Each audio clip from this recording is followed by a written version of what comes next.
Good morning, everyone. And it's nice to see you here this morning.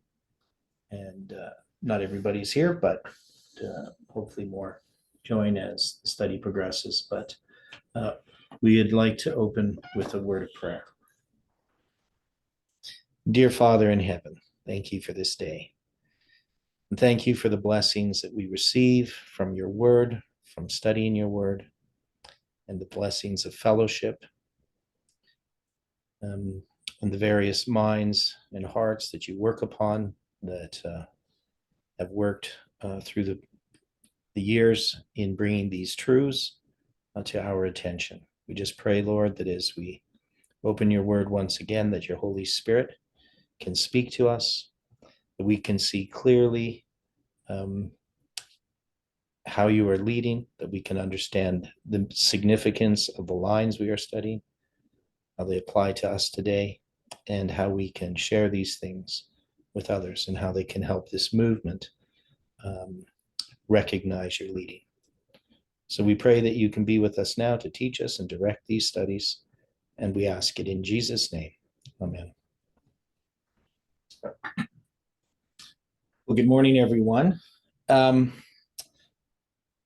this week has been a tough week, at least from my perspective in these studies, in that I wouldn't say we're spinning our wheels because we are learning things, but we're not moving as quickly as I would like in tying up the lines of Gideon. Now, we sort of left some threads in chapter 7. One of the things that we definitely know and that we have to establish is that the 300 ties us to lots of different symbols. It ties us to, and we have it in of course, in the story of Samson. We'll come back to it again in Samson with the 300 foxes. But it ties us, of course, to the story of Noah's flood.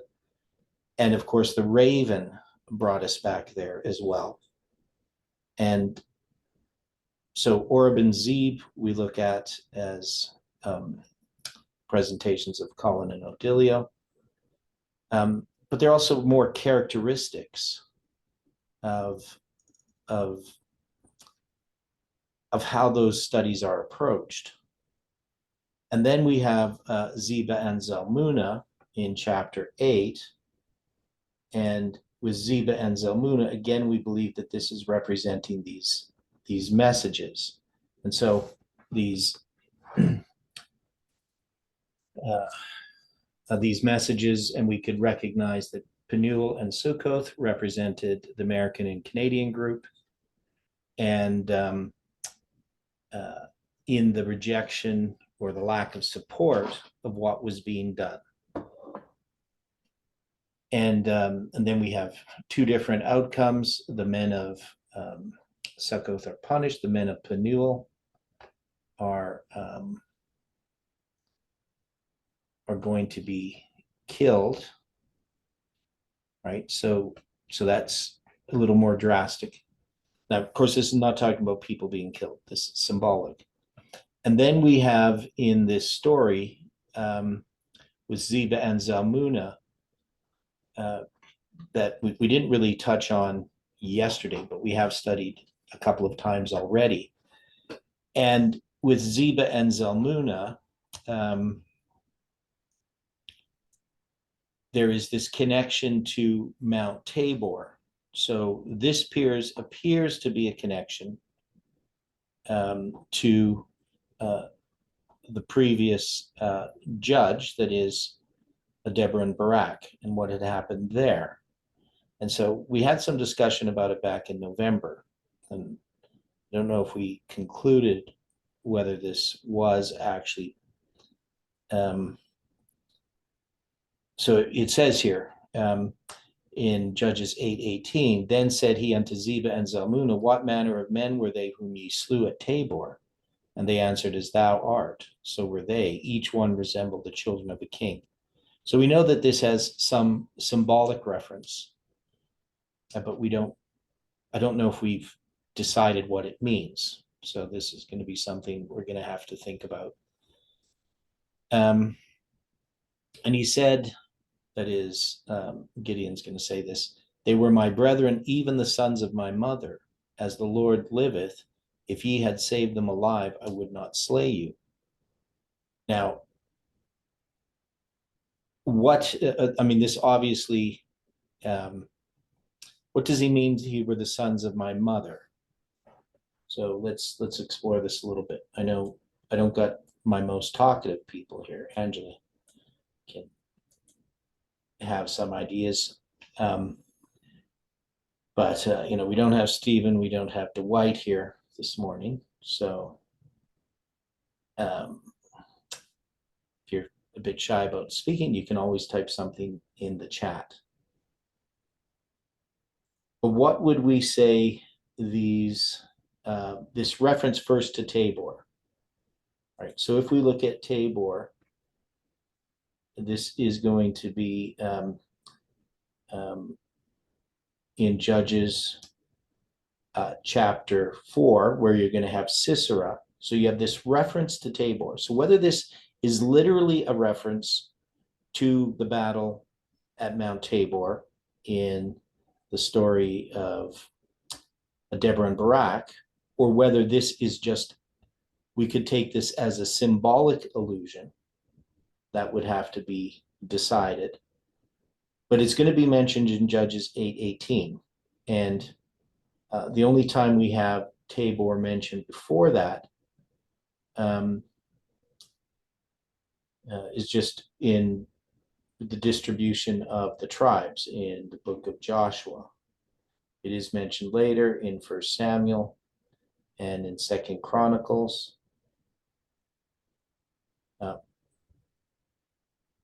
In 2 Chronicles, it's just basically, again, geography. Nothing in particular there. Mentions them in Psalms, Jeremiah, just as, again, as a geography, as a symbol, as a mountain. And the one in Hosea, I don't know what it's referring to. Okay, so it seems to me that we would need to relate this here, but then he says, even sons of my mother. Now, we know in Hebrew that a mother can refer to, of course, just your mother. It could refer to a grandmother or great grandmother, any female ancestor. So when he says they're sons of my mother, and if you had saved them alive, I would not slay you. So what does this section here in Judges 8:19 mean? Any thoughts on that? So we've looked at it before again, but if we're just taking, yep. Sorry, it could mean from a church too, but I'm thinking it like there's no part of Judges that says that his mother had sex with somebody outside of marriage. It was his father. So I was thinking, maybe that's kind of a slur against his father, for going around with that concubine in Judges 9. Okay. I don't know. Yeah, but so I mean, this is Gideon. And he's talking about people who were slain supposedly quite a long time before, right? Whatever, how many ever years it is. Stephen told us how long it was when we looked at this before, but it's a long time, whatever, it's 80 years or something like that later. So Zebah and Zalmunna presumably wouldn't have been there. I should find out how many years it was, so I have to go back. Yeah, so the land had rest 40 years, so you got 40 years, and then you're going to have the Midianite oppression 7 years. So it's going to be about, let's say 50 years, less than 50 years. So Zeba and Zalmunna, I mean, this is the only reference we have to Mount Tabor, and they talk about this, unless this is something that was happening in this instance, but it's not really in that area. So doesn't seem to me it could be referring to something that just happened, unless there's some detail that's just left out. But let's just take it as a symbol. So let's say Mount Tabor refers to the story of Sisera, right, which is going to be Parminder. And so Zeba and Zalmunna, we said, represent messages.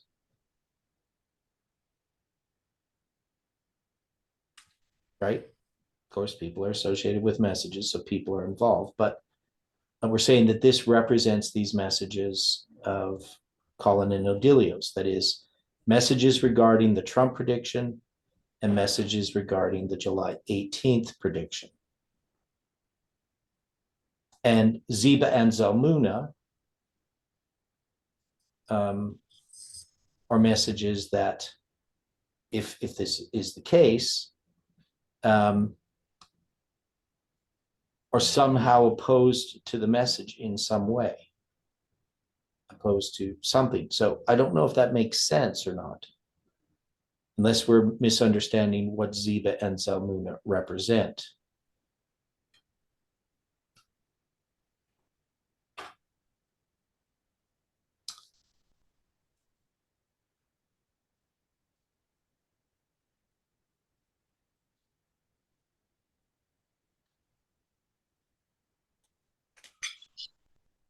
Is there any other options that we have here?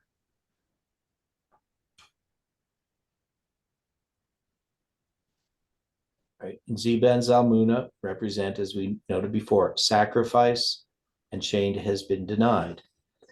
And now in the pursuing Zeba and Zalmunna, maybe this is a pursuance of a message of some sort. I mean, we already have understood that these are messages that are studied, right? So these are messages, it's the study of these messages. That's what pursuit of a message would be. But Gideon is going to, and Gideon is a message itself, right? So it's the message of July 18th, the message of the 300, the proclamation of what was going to happen upon Nashville. And this Midianite oppression has been about conflict and strife, internal strife within the movement. So when they were pursuing Zeba and Zalmunna, of course, they're not going to be supported by these other groups, Penuel, the men of Penuel, or the men of Sukkoth, and the princes of Penuel, or the princes of Sukkoth, the men of Penuel. There it goes.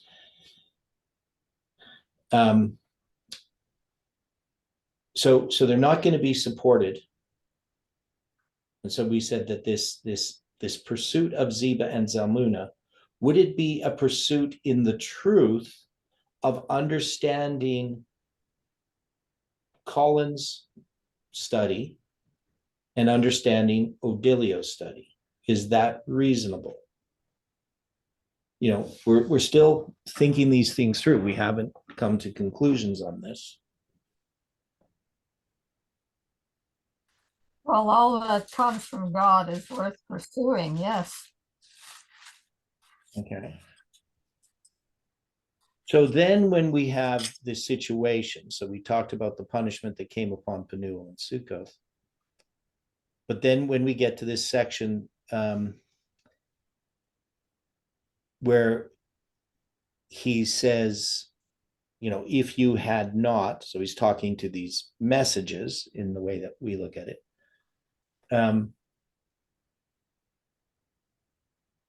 That these messages are some ways related to the message of Parminder. So it asks, what manner of men were they whom ye slew at Tabor? Now, since we know that this is about criticism, unjust criticism, it's about the strife that exists. That's what this whole issue in Gideon is about. That's the oppression. And we know that all of these lines are showing us that there needs to be an upper room experience. We need to come to recognize the spirit that has actuated us, not just presently, but really a lot of us, and probably all of us to some degree, through our Christian experience, the judging of others, the condemnation of others, doing a work that is counterproductive to the gospel. And so if we can take that into account, that this is a pursuit of the truth. This is about studying. It's not about, attacking people. But these messages, Ziba and Zalmunna, have in them a critical spirit that has slayed those that resemble the children of a king.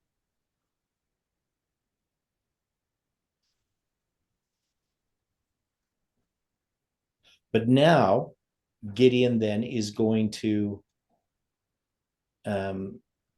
ask Jether, his firstborn, to slay Ziba and Zalmunna. Now, the firstborn, of course, we know the reference there is to the inheritance as a symbol. And Jether himself, his name means, find it here, abundance, right? So that's what we said before, abundance.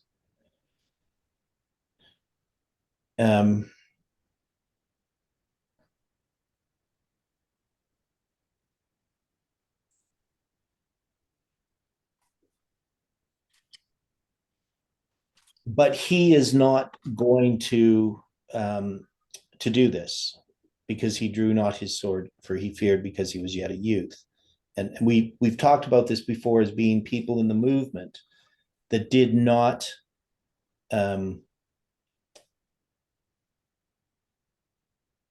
do as the message has said. That is, they're not going to follow Gideon's direction, and Gideon himself is going to arise and kill Ziba and Zalmunna. And then there's this whole situation with the symbols of Islam. So the ornaments and the camels' necks, the camels themselves, these tires of the moon. So if we relate these to messages, so what we had said before, if I remember correctly, I looked over some of the videos, but didn't watch all of them.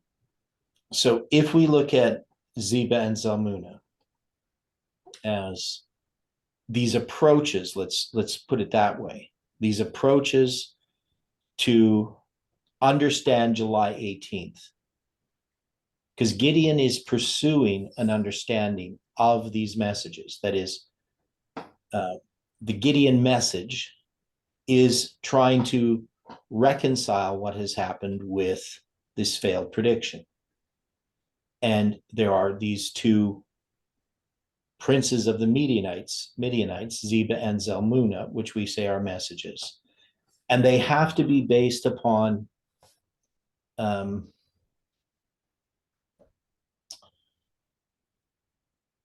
understanding. So when we say it's Colin study and Adilio study, we're not saying that in a sort of a direct literal sense. But these attempts, and the way that I've illustrated it, the way that I've depicted it, represented it, is that both Colin and Odilio are trying to come to grips with July 18th and the Trump prediction. Collins is primarily dealing with the Trump prediction. Odilio's with July 18th. But in these messages are mixed all kinds of ideas that can't be correct. And of course, talking about the conspiracy theories, that's, seen kind of as offensive to say that there's conspiracy theories here, but we see it, these conspiracies regarding the pandemic, the conspiracies regarding the politics in the United States, who's really behind things. And of course, we can't really apply Miller's rules to those types of things because they're things by definition that can't be proven. And it doesn't really line up with the Bible. At the Oklahoma camp meeting in 2010, the first one I attended, there's a video of it that we put on our website. I can't remember if I put it on there, if it's just on Iran's, but anyway, this video, Jeff talks about conspiracy theories and why we should not pursue them, why we shouldn't be caught up in what's happening in these things that don't really help us in understanding the truth, and that we've been given, some sort of paraphrasing things, but basically been given a way of studying that we can come to know the truth. And these other things just waste our time because they're highly speculative. They don't give us solid answers. And my observation is always that they mislead the individuals into thinking that they're better than they are. But is it? Well, they become emotional. So emotional thinking starts to take over. They're sensational, right? So when we look at these messages, when I look at Odilio's messages, all of the stuff that he's done is full of conspiracy theories. And these conspiracy theories, many of them are easily shown to be not true. Now, Odilio will often say that, well, it doesn't matter whether they're true or not, they still provide some of these symbols.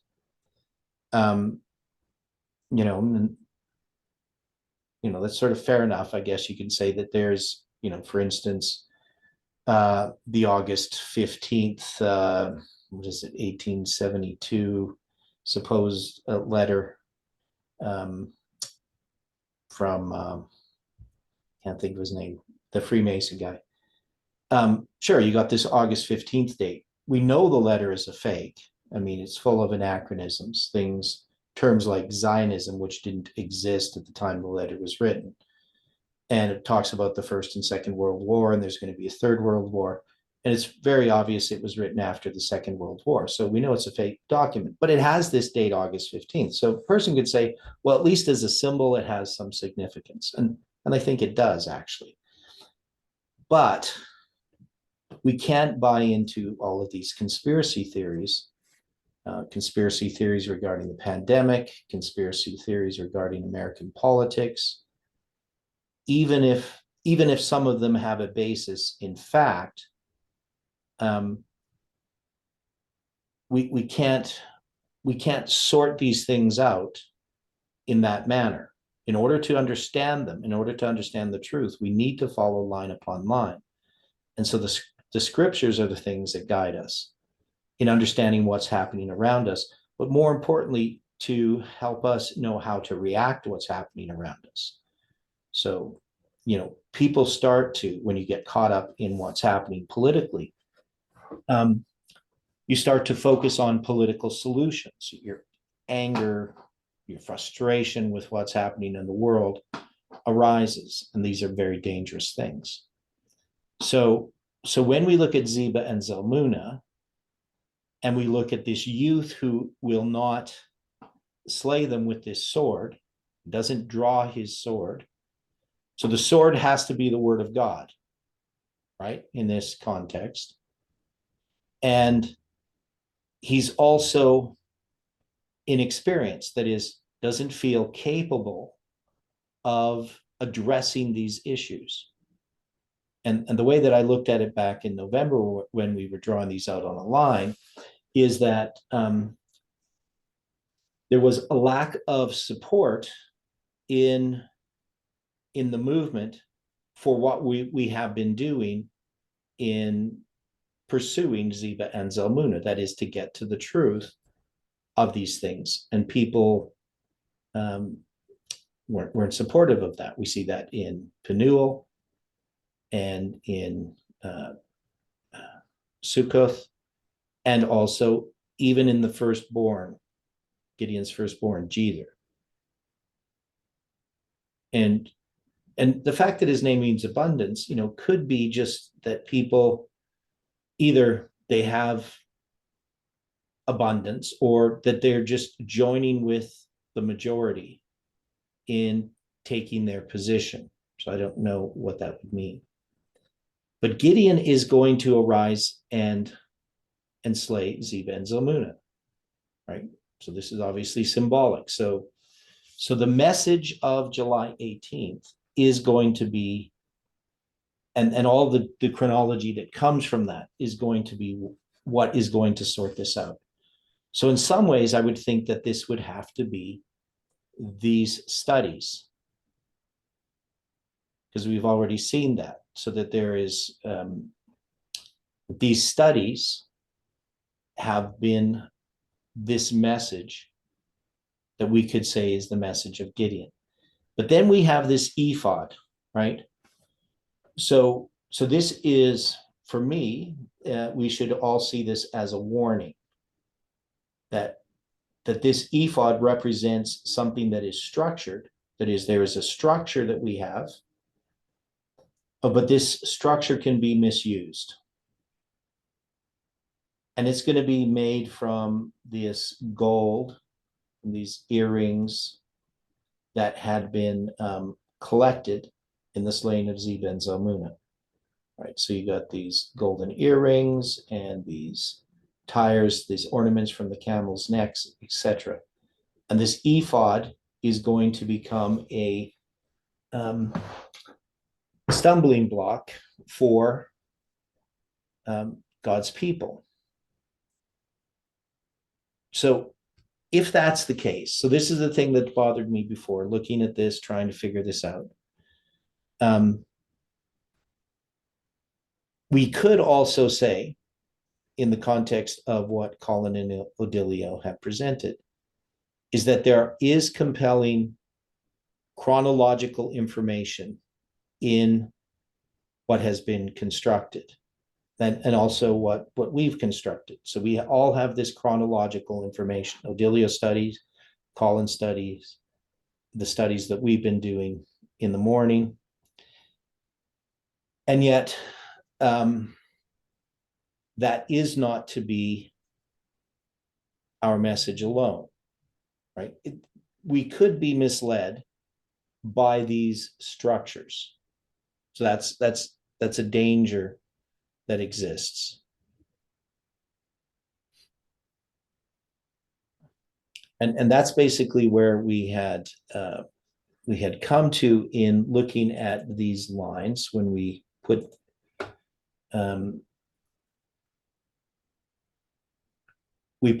that Judges 8 was about this separation that occurred in the movement, and that we came to Judges 8:22 was where we put the men of Israel said unto Gideon, rule thou over us both, you and thy son and thy son's son also, for thou hast delivered us from the hand of Midian.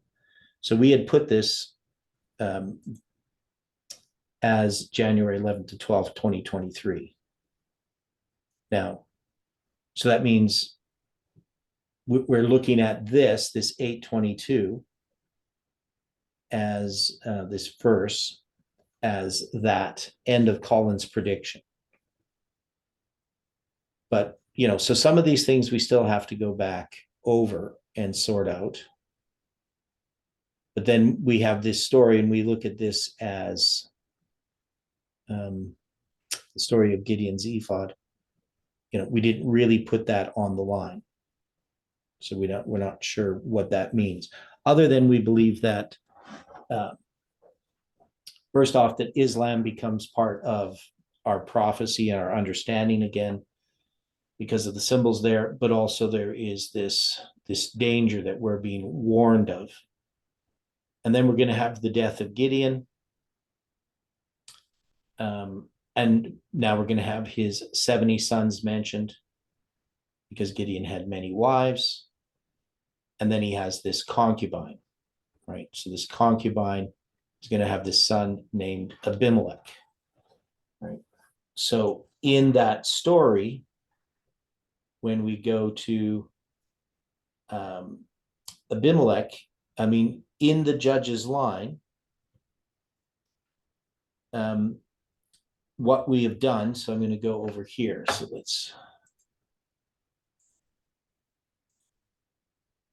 what we're going to do is with this story of Gideon and Abimelech is in the judge's line, Gideon is the empowerment of the first angel.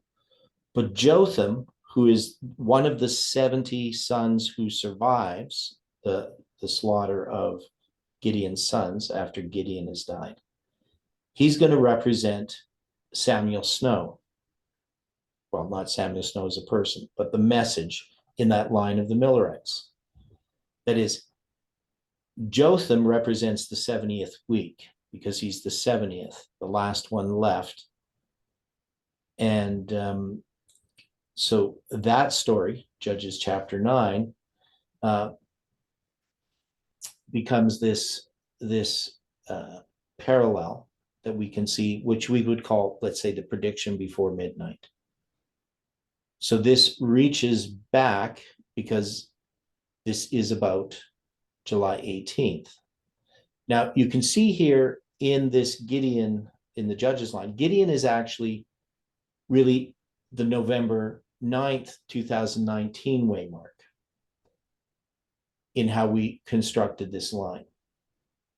That is, it's the proclamation of the message prior to July 18th. Now, Jotham then is the message that is given after November 9th and continues after July 18th. It's going to lead to, it's like the prediction before midnight. So if we're going to take December 6th as the formalization of the second angel, then this message of Jotham fits in here just like Samuel Snow's letters would fit between August 11th, 1840 and July 21st, 1844. And so this message of Jotham is a very specific message. So we'll probably come back to some of this when, on Sunday, but let's look at the scriptures again. So let's move to Abimelech's conspiracy.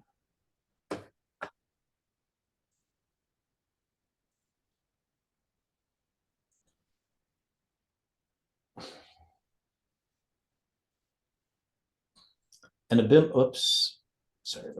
And Abimelech the son of Jerubbaal went to Shechem unto his mother's brethren and communed with them and with all the family of the house of his mother's father, saying, Speak, I pray you, in the ears of all the men of Shechem. Whether it is better for you, either that all the sons of Jerubbaal, which are 70 persons, reign over you, or that one reign over you. Remember also that I am your bone and your flesh. And his mother's brethren spake of him in the ears of all the men of Shechem all these words, and their hearts inclined to follow Abimelech, for they said, He is our brother. And they gave him 70 pieces of silver out of the house of Baal-berith, wherewith Abimelech hired vain and light persons which followed him, and he went unto his father's house at Ophrah, and slew his brethren the sons of Jerubbaal, being 70 persons, upon one stone. Notwithstanding, yet Jotham, the youngest son of Jerubbaal, was left, for he hid himself. And all the men of Shechem gathered together, and all the house of Milo, and went and made Abimelech king by the plain of the pillar that was in Shechem. So we haven't drawn this yet on the line. And this is what we are going to explore. So, Just going to copy a page here and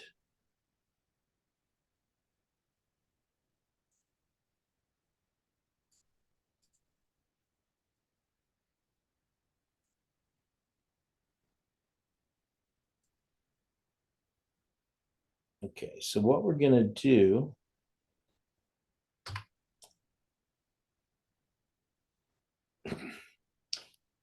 so where would we, if we're going to take this as a new line and we're going to address the start of this line, so just like all of the lines, we're going to have all of these waymarks. What is there that indicates when this line of Abimelech's conspiracy begins?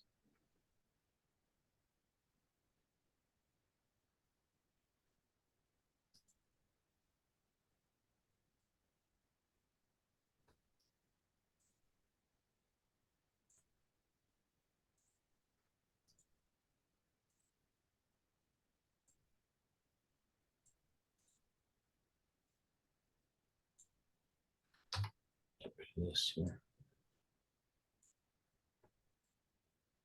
So here we have the new line. This line's going to be the line of Jotham.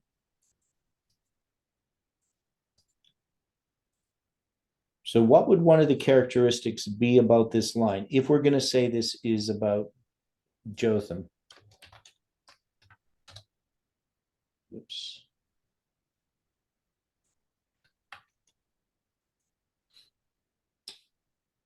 So I'm asking you just to jump in here and sort out a bunch of things we haven't been thinking about lately.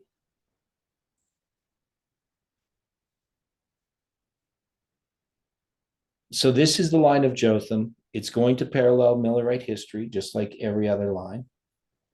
Has these waymarks. So normally we have a period of darkness. So we'd have to figure out what the darkness is. Now, unlike the other lines, the other judges, where we have these judges, there's an oppression that's happening. There isn't particularly an oppression happening here. I mean, this is this conspiracy of Abimelech.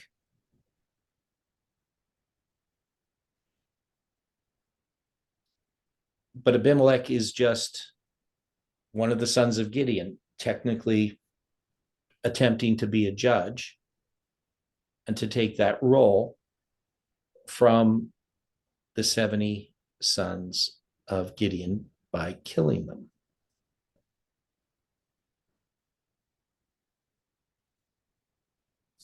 So do we have a clear-cut period of darkness here that we could address?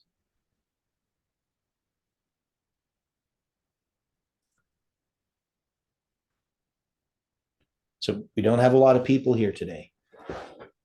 So this gives you an opportunity to help in constructing a line, just sort of from scratch. So what would we look for as a time of the end, generally?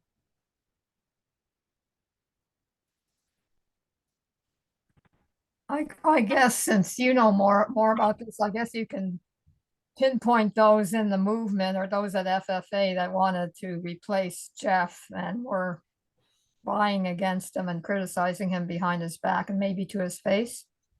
Okay, so if we look at, so this is very, very good. If we're going to look at Abimelech, we obviously have to go back to Judges 8. So to try to understand what this is about, a period of darkness that would parallel ours. So when we deal with the death of Gideon, like normally we have a time prophecy or something that marks like a time of the end, right? So we have 40 years mentioned in 828. The country was in quietness for 40 years in the days of Gideon. And then we have the death of Gideon, right? So the death of Gideon would mark the end of a period of time, which you would normally use to mark the time of the end. So, but normally when you have a time of the end, you have a period of darkness that precedes it. Now, that period of darkness wouldn't be, Gideon ruling for 40 years, but it could have to do with this breastplate, the ephod, right? So this ephod that he makes, is it something that continues and affects the movement? That it's even, because we say this is, it's about the proclamation of July 18, 2020. And we saw in there, of course, we have the December 6th declaration.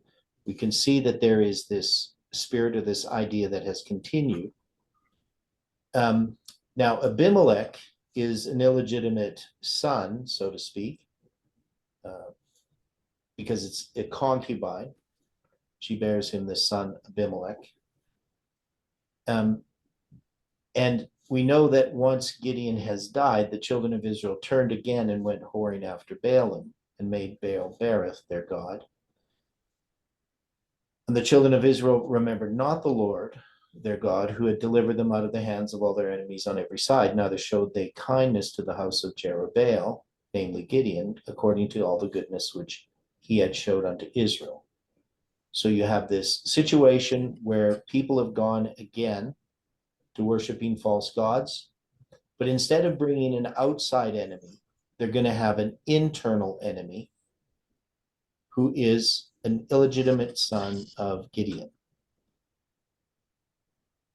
Now, to try to understand what this is, we generally just say that this is a message, right? So we're not going to label people here and say, this represents some person in the movement or something like that. It represents an idea, an attitude, a teaching, a belief, a doctrine, a message. And that's what we see that happens at the death of Gideon. Now we're going to say that Gideon is the empowerment of the first angel, right, in these lines of the Judges. But that doesn't, and so that's going to be November 9th, but it doesn't exclude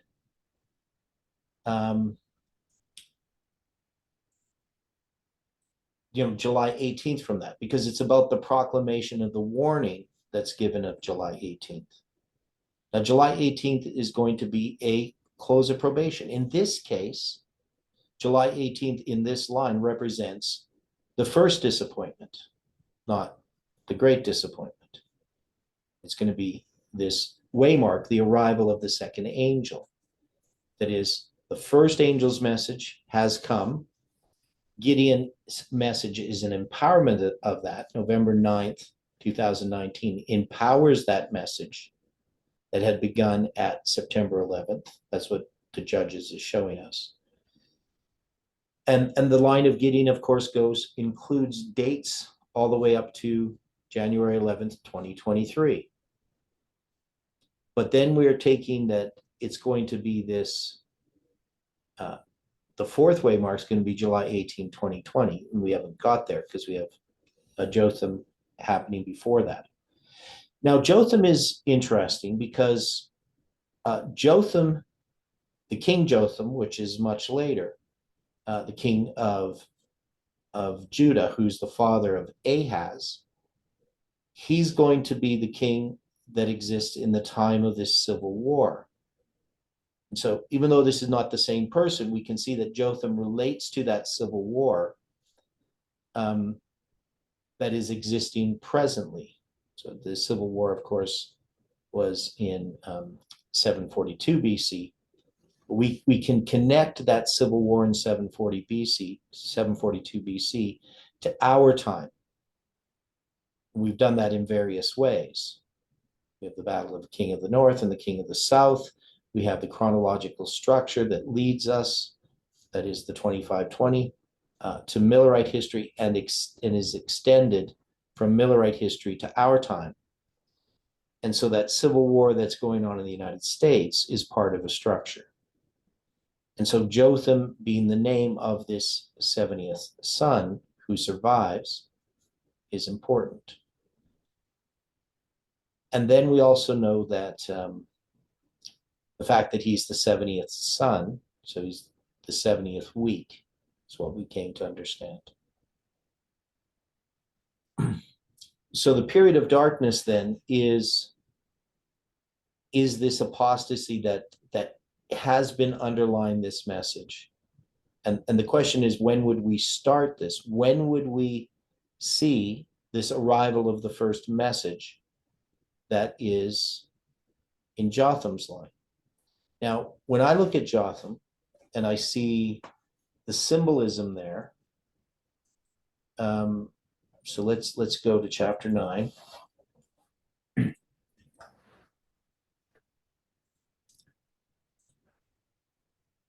So we had a bunch of symbolism here that we have to look at.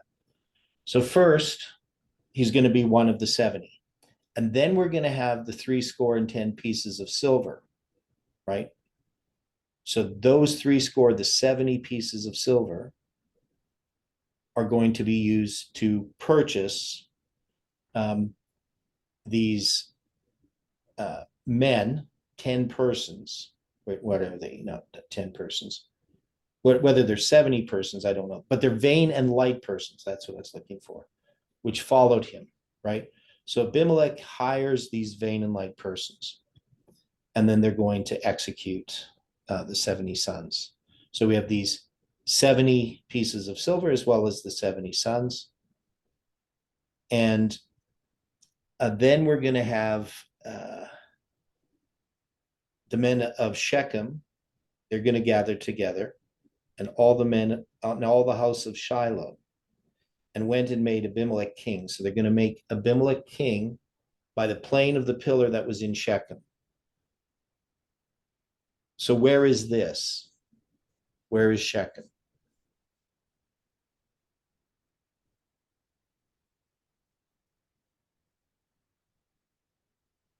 Well, when it was told it to Jotham, he went and stood on the top of Mount Gerizim and lifted up his voice and cried and said unto them, hearken unto me, ye men of Shechem, that God may hearken unto you, right? So now Jotham is going to give a parable on the top of Mount Gerizim, the Mount of Blessing, because Shechem is in the valley below, right? So you have this is the place where the blessings and the curses happen. So this is related to the 25:20, Leviticus 26 and Deuteronomy 28. And so, and this is about those structural chiasms that come from that, and all that comes from that. So this message of Jotham is the message of the cross, right? He's the 70th week. And it's this message that's going to conquer Abimelech, this spirit of criticism, this and why he kills the 70 sons, and these represent the 70 weeks in a sense. But it's really about the message of prophecy that's being destroyed. So then you have this parable. Okay, so Shechem, Samaria, Northern Israel, Protestants. Okay, so it is in that area, Northern Israel. I don't know if we would apply it to Protestants here, though, because this is still internally within this movement. Now, the men of Shechem, we had, we connected that with the blessings and the curses. But this is now within our movement. If it's going to be broader, it could maybe be Adventism, but I don't even think I would put it that broad.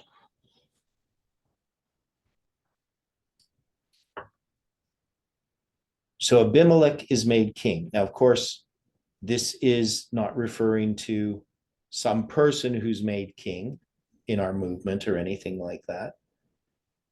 But it's a spirit or an attitude that now is having to be addressed.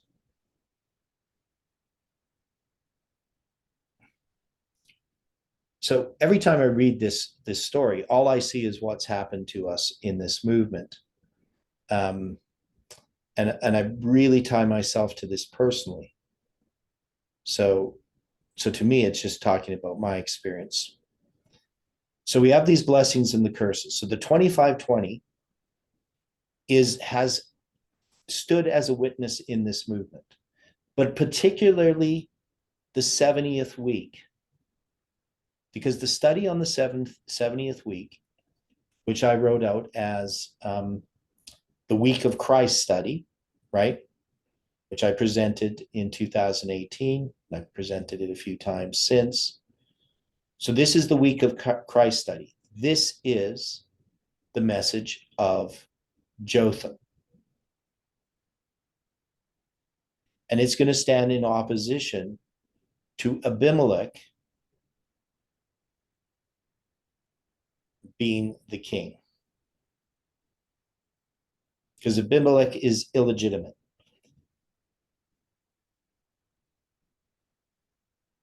And we know Abimelech is, my father, the king. So Abimelech has in it the word Melech, which means king. It's the same word that's translated as king. So they made the father of the king, or my father is the king, king by the plane of the pillar that was at Shechem. So that's where we have the blessings and the curses. And now Jotham, he's going to go onto the top of Mount Gerizim. So again, this is the Mount of Blessing. Now, when we were back studying this before, we had also studied about this Mount Ebal lead tablet. It's a little tiny stamp-like size lead tablet that was found and examined, and I've heard a little bit more about it, but it hasn't been gone through all the peer review stuff yet. But anyway, it's something that we will look at again. So Jotham, he goes on the top of Mount Gerizim and he gives this parable. The trees went forth on a time to anoint a king over them, and they said unto the olive tree, reign thou over us. But the olive tree said unto them, should I leave my fatness wherewith by me they honor God and man, and go to be promoted over the trees? And the tree said unto the fig tree, come thou and reign over us. But the fig tree said unto them, should I forsake my sweetness and my good fruit, and go to be promoted over the trees? Then said the trees unto the vine, come thou and reign over us. And the vine said unto them, should I leave my wine, which cheereth God and man, and go to be promoted over the trees? Then said all the trees unto the bramble, come thou and reign over us. And the bramble said unto the trees, if in truth ye anoint me king over you, then come and put your trust in my shadow. And if not, let fire come out of the bramble and devour the cedars of Lebanon.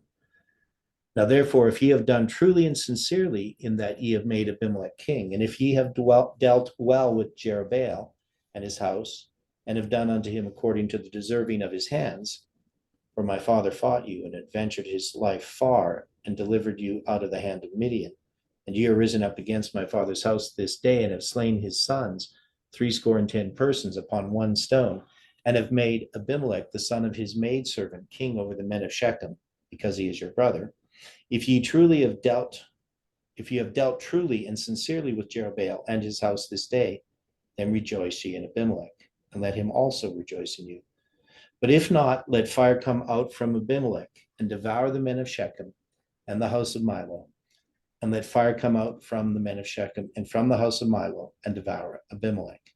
And Jotham ran away and fled, and went to Beer, and dwelt there for the fear of Abimelech his brother. So we looked at this before, and we have a parable that has a 3-1 combination, so to speak. There is we haven't really identified specifically what these things mean other than the symbols themselves. So you're going to have the olive tree, the fig tree, and the vine. So these are all things that bear fruit, but the bramble does not.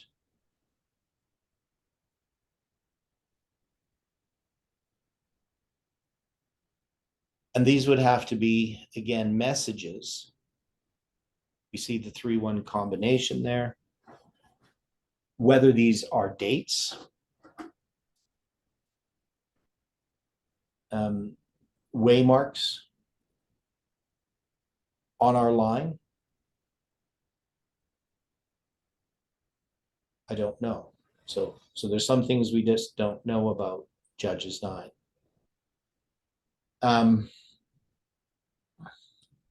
And then we have, of course, this bramble, which represents this message of Abimelech. And I think that in this movement, we have seen that spirit of Abimelech has been ruling in the movement, based upon the fact that this movement is not united, that there's so much division within the movement. And then we have Jotham himself. So Jotham is the one giving this message of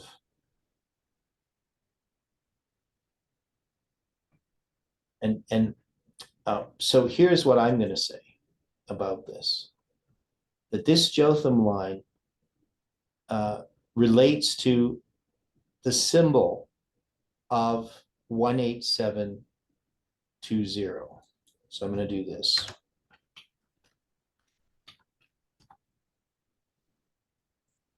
So why do I do that? Why 18720? Where does that come from? If we're going to say that this is the 70th week.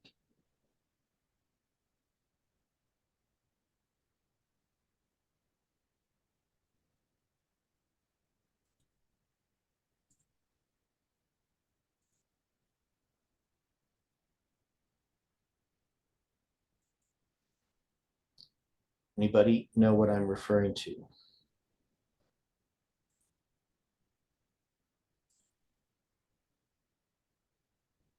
I mean, we know what that symbolizes, 18720, right? That's July 18, 2020.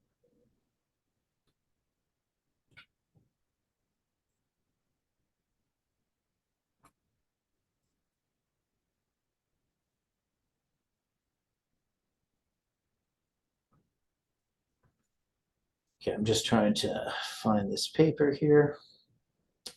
Open this up. What's going on?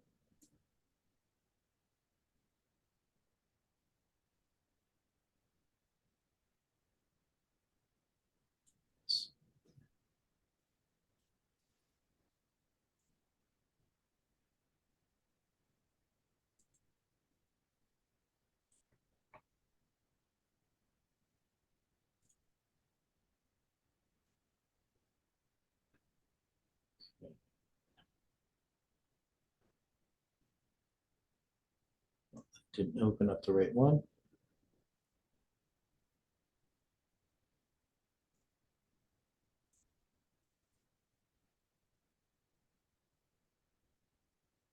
So you might want it to open. Okay, there we go. So this is the paper I want, the 2 Lamechs.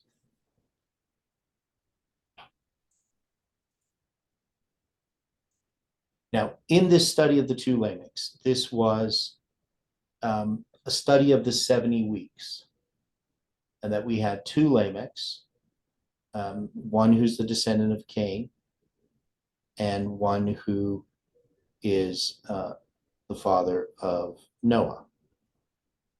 And we ended up doing this study was quite a long time ago, but we ended up coming to understand, that's not the chart I want, that we could take this 70 weeks and we could create this connection between the 777 of Lamech, who's the father of Noah, and the 770, which produces the 70 weeks, which is the 70 times 70 curse that the descendant of Cain asked to happen because of his case of manslaughter.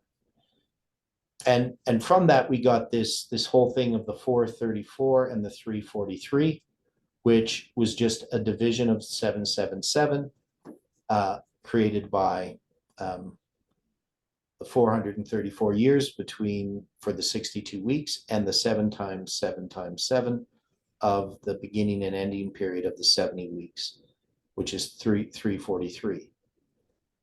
And of course, we could also relate this to the 777 days that's divided into 252 and 525.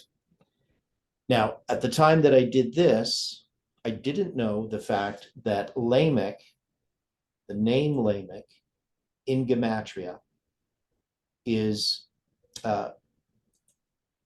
produces this number 18720. The first time I heard that, not sure when it was, but it must have been in 2019. And that is, if we take the Gematria of Lamech, so I'll do it here.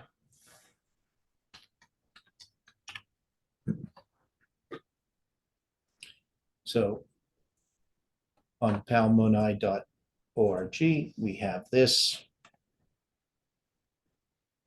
And you can see the calculation. So just the normal sum of Lamech is 42. That's just taking the letters. L is 12, A is 1, M is 13, etc. And then we could also multiply them together. And if you multiply the letters of Lamech, you get 18720. So we can see that there. There's a reverse sum, there's a reverse product, etc. But we have 18720. That becomes a symbol that we would use in understanding Jotham.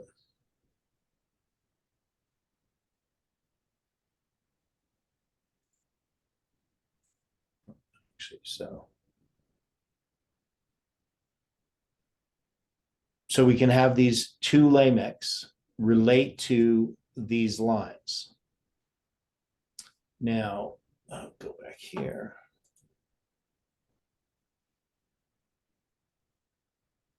So one is we have the 70 weeks. We have the 70th week. That would also relate us to the week of Christ study.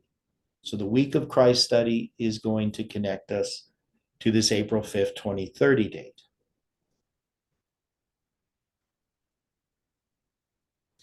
We also have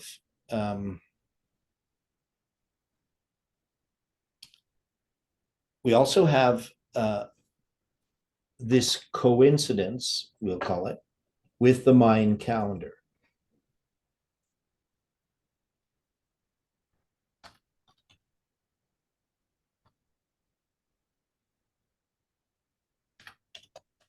So this coincidence with the Mayan calendar is, let me see if I find this here.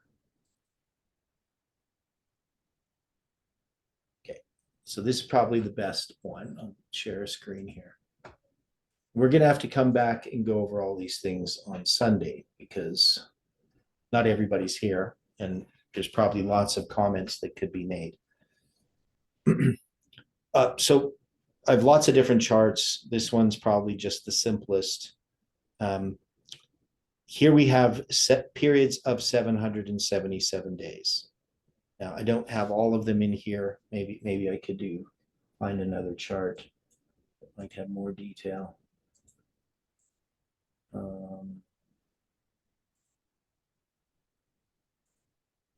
No, so maybe I'll do it this way. I don't think I did it that way. Ah, here's the one I want. This is a little bit better, though it's quite busy.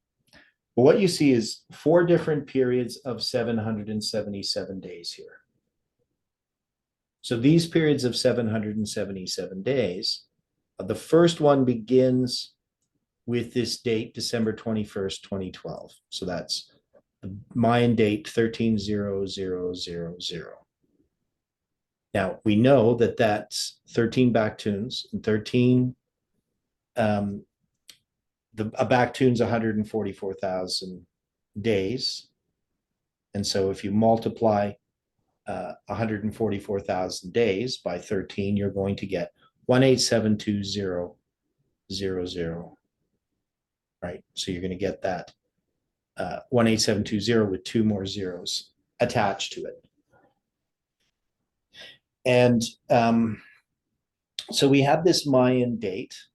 And when I had looked at the state originally, I hadn't addressed that it was the center of a chiasm, that it's the center of a chiasm that Jeff proposed, which was this June 22nd, 2011 date connected with the June 22nd, 2014 date. December 21st, 2012 is the center of those two dates.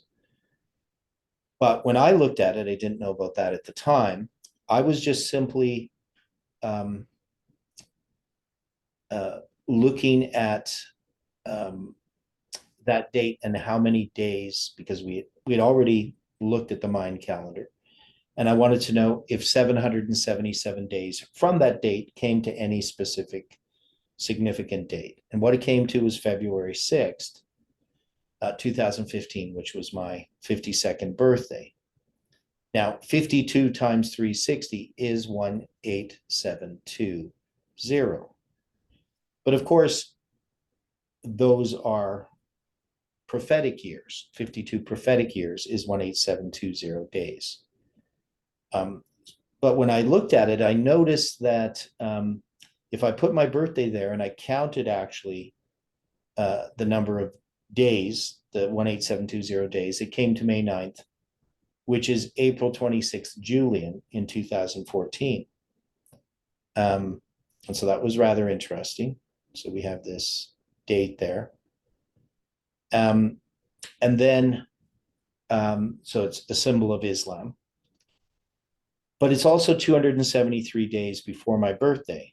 And so that means I had a structure that's 504 days from the Mayan calendar to my 52nd Mayan birthday, right? And then 273 days to my Gregorian birthday. And that 273 and the 540, did I say 540? It's 504 days, right? 126 plus 378, you'll see there. So that 504 days relates to the 777 structure, where we have 273 days at the end of the 777 days. So you have 252 days to January 18th, 2020 from November 9th, 2019. And then you have another 252 days to March 27th, 2021. And then you have 273 days to December 25th, 2021. So these things we've gone through before. The main thing that I want to say is that I think that the message of Jotham is the message of the failed prediction. That is, did Samuel Snow say that the Millerites were going to fail in their prediction of Christ returning in the spring of 1844?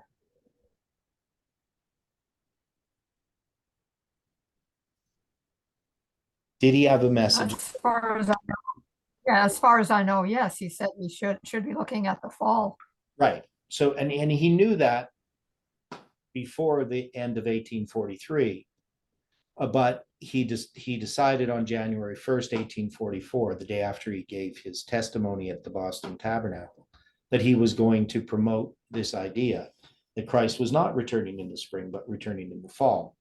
Now, it took him time to develop, because it wasn't until February 16th that he got his notes together and sent his first letter, wrote his first letter, dated it, and sent it to the Midnight Cry. And then it was published on the 22nd of February.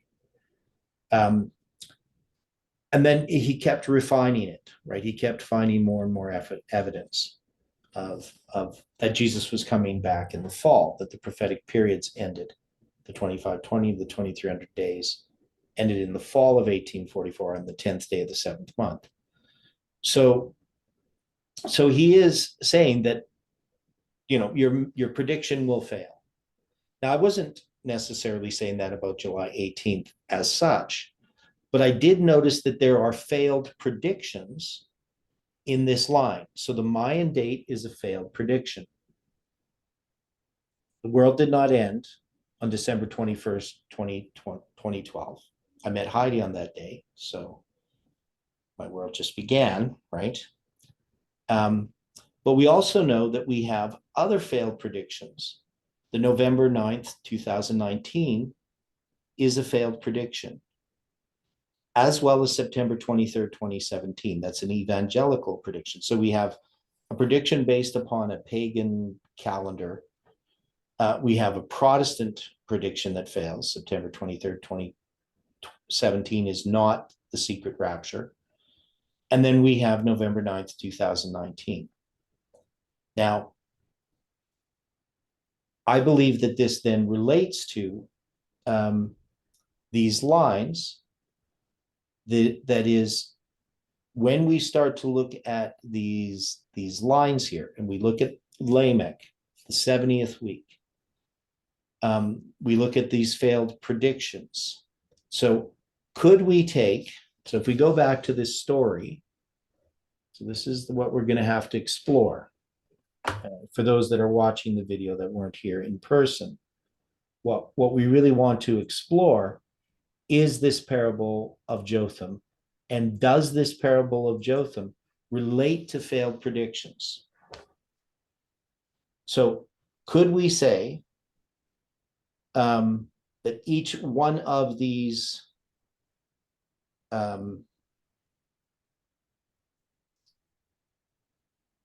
trees, the vine being a tree, these fruit-bearing plants are representing waymarks that would have been predictions that are not willing to join,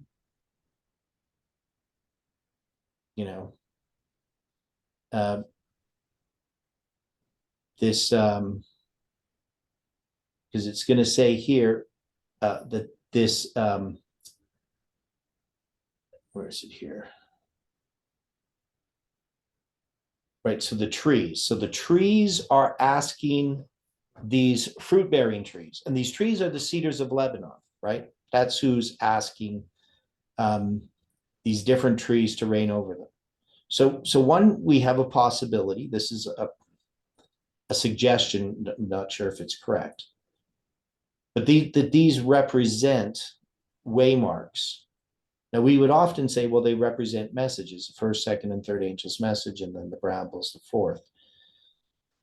But in this case, this is a repeat of history that would not really, I don't know how we could parallel that with the line. But if we took it as that these are waymarks or failed predictions, that is, the trees are asking these different fruit-bearing plants to join with them, to rule over them, and they decline. Could those be the waymarks on the line that are then these failed predictions? So what I'm saying is the possibility that December 25th or December 21st, 2012, which is a failed prediction, would be represented on this line, as would September 23rd, 2017, and November 9th, 2019. Or maybe because the other way that we could look at it, at each one of these represents November 9th, July 18th, and December 25th, 2021. And that this bramble is going to be related more to the prediction that's being made and has been made regarding Donald Trump. That is, in a sense, a waymark that doesn't bear fruit. I don't know. I'm just saying we need to look at this. So any feedback from the few people who are here this morning? There's probably the least amount of people we've had in a long time for a morning study.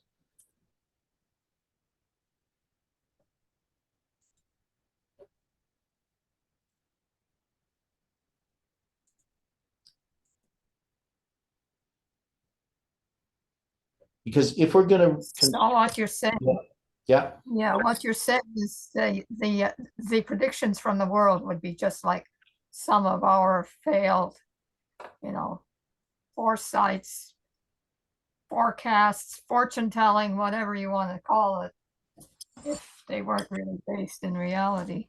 yeah, well, and the thing is, they're part of our lines. I mean, the Mayan prediction's part of our structure, as is the September 23rd, 2017 prediction, as is the November 9th, 2009 prediction, and all of them came from a wrong-headed idea. And now I would say, to say it's wrong-headed, that's kind of because I don't think it's, what Colin had proposed, because I do believe that what he saw was from God. It's just that he doesn't have the information to draw the conclusion that he does. And that's not saying anything against Colin as a person, right? There's just a reality that when we have only partial information, we can then infer from that some conclusions that if we had more information, we wouldn't. And the reason why that information isn't there is maybe a problem, in the sense that we could say, well, everybody should have been studying our morning studies every day, but that's a lot of study. Obviously, it's a bit of a luxury to be able to do this every day. Not everybody can do it. Some people have busier lives than others. So, but I think that people could at least occasionally watch, like every Thursday or every Sunday morning or something like that, to kind of get an idea what's going on. I don't know if a person has to be there every day to sort of get it. And especially if a person comes in and is watching live, they could ask questions just to clarify if they understand where it's going. So I think that this line relates to this number, this symbol, which is Lamech. That is, it relates to the 70 weeks and to the 70th week in particular.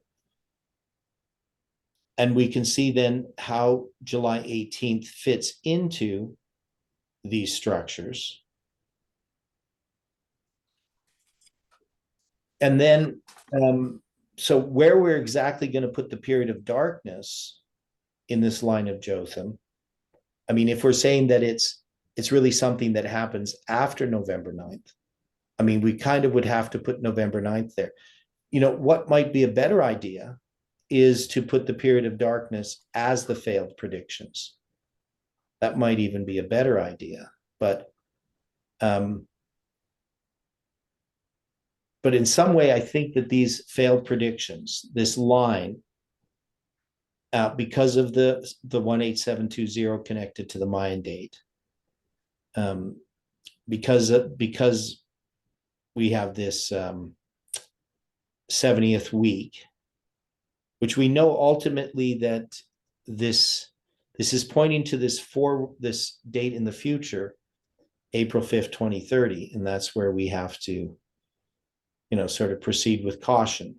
I mean, we don't want to be setting up an ephod that's going to be misused. So we know we have a future date. We don't know what it means, but what we do know is that these predictions, this is about predictions. This is about the prediction before midnight, right? This is Samuel Snow's line. And so in some way this relates. We just don't know how yet. I don't know what dates to put on this line. But that's what we're going to have to try to figure out. How do we put the story of Jotham? How do we relate it to Samuel Snow and then to our history?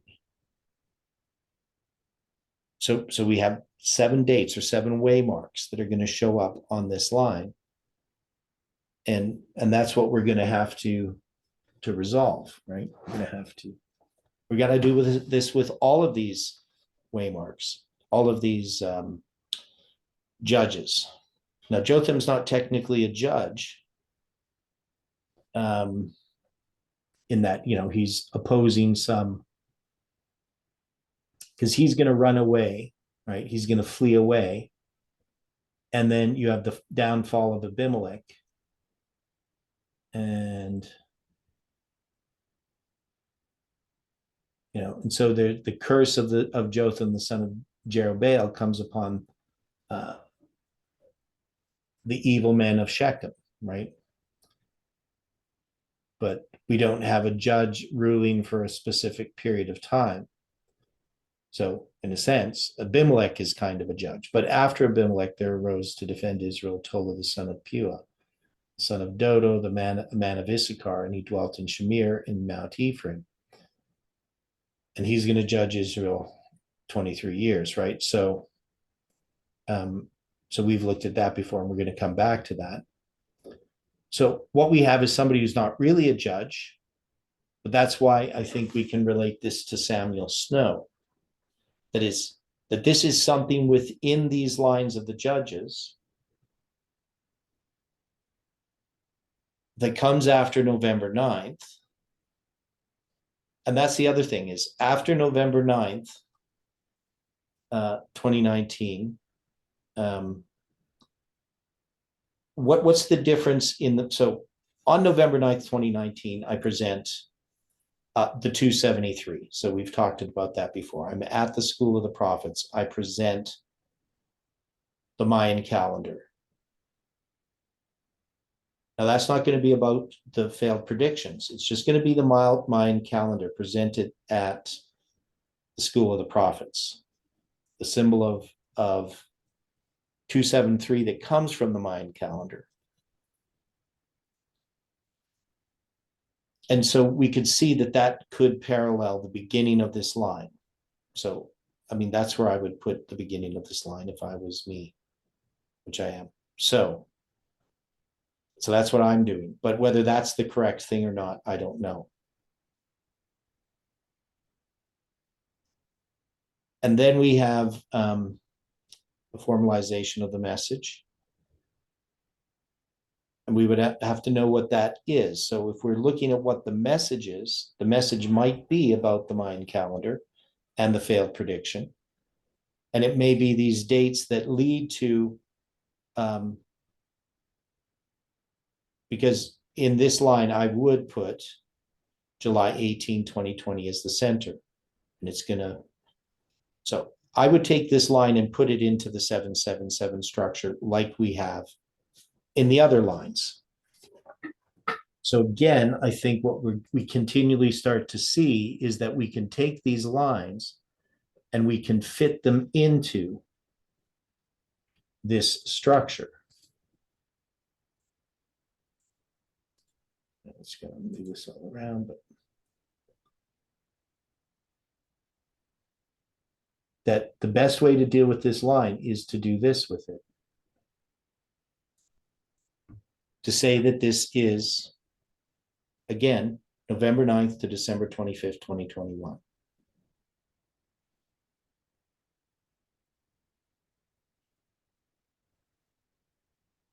And we can say that this darkness is failed predictions, right? The Mayan prediction, the September 23rd, 2017 prediction, and November 9th, 2019.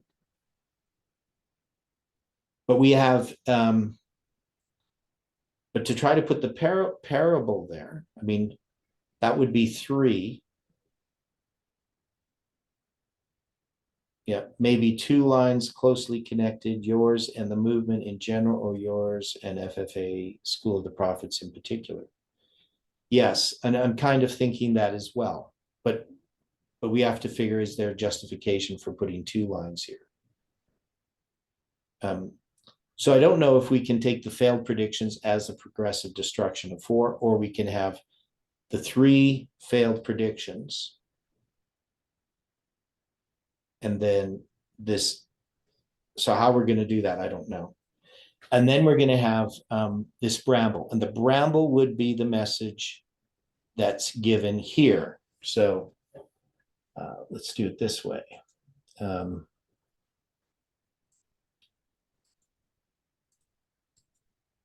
Because what's given on December 25th,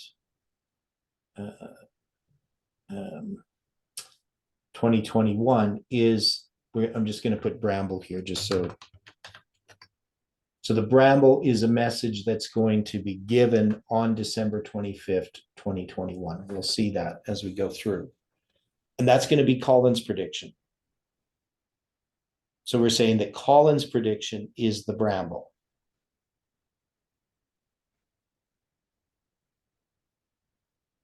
So how we deal with the other three is, there's two different ways. One is we can put them as those failed predictions, right? So that's the Mayan date, September 23rd and November 9th, and that those three predictions precede this line. So November 9th falls on the beginning of this line. That's the time of the end, right? And so during this period of time is this in which we're going to have from the 3rd, from the November 9th, that's going to be the vine. Then you're going to have the 777 days to the Bramble being asked to be king, to rule over us. So that's as far as I think we can go today. It's pretty tough when there's not as many people commenting, but is this helpful for those that are here? We can sort of see where we're going with Jotham.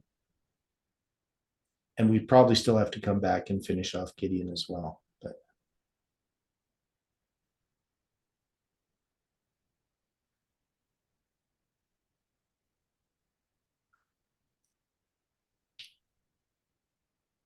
okay.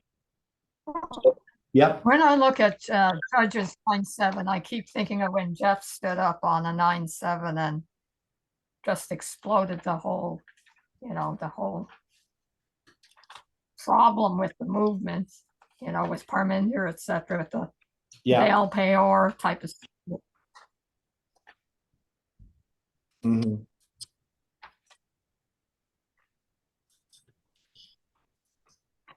Yeah, I know. So there's a lot that we still don't understand. The more we study, the more I realize how little we know. But okay, so thanks for that. We're going to close with prayer. Dear Father in heaven, thank you for the study this morning. And we pray that you can bless each person who's been in these studies. May your angels watch over each one. And we ask that you can bring us together again to study your word. We pray for the studies coming up tomorrow evening and on Sabbath. We ask, Lord, that you can use us to your glory. Thank you for hearing our prayer. In Jesus' name we pray. Amen.